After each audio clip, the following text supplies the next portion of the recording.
as I do not believe in original sin.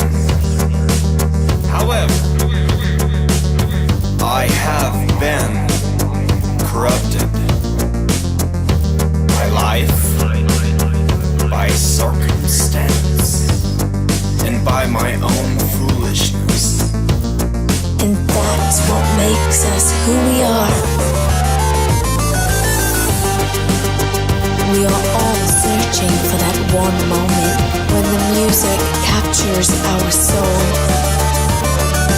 We live for the music. We die for our music.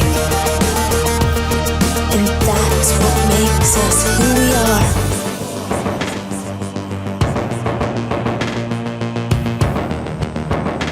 These things trouble me the most.